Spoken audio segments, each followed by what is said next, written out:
భారతీయ సినీ యవనికపై 7 దశాబ్దాల పాటు నవరసాలు పండించిన అలనాటి మేటితార పద్మశ్రీ పురస్కార గ్రహీత షావుకారు జానకి ఇక లేరు. కొన్నాళ్లుగా శ్వాసకోశ సంబంధిత సమస్యలతో బాధపడుతున్న ఆమె చెన్నైలోని కావేరీ ఆసుపత్రిలో చికిత్స పొందుతూ తుదిశ్వాస విడిచారు.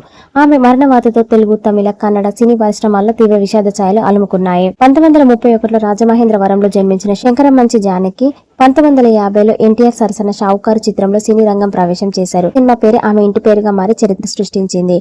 ఎన్టీఆర్, ఏఎన్ఆర్, ఎంజీఆర్, శివాజీ గణేశన్ వంటి మహానటుల సరసన హీరోయిన్ గా, ఆ తర్వాత క్యారెక్టర్ ఆర్టిస్ట్ గా 400లకు పైగా చిత్రాల్లో నటించారు.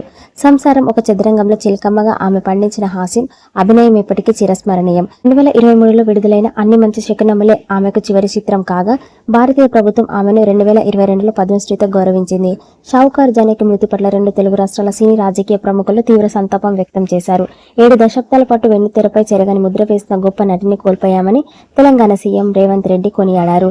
ఎన్టీఆర్ గారి తొలి హీరోయిన్ అయిన జానకి గారితో తమ కుటుంబానికి ఎంతో అనుబంధం ఉందని నందమూరి బాలకృష్ణ గుర్తు చేసుకోగా, సహజ నటనకు చిరునామాగా నిలిచిన ఆమె లేకపోవడం తీరని లోటని మెగాస్టార్ చిరంజీవి ఆవేదన వ్యక్తం చేశారు.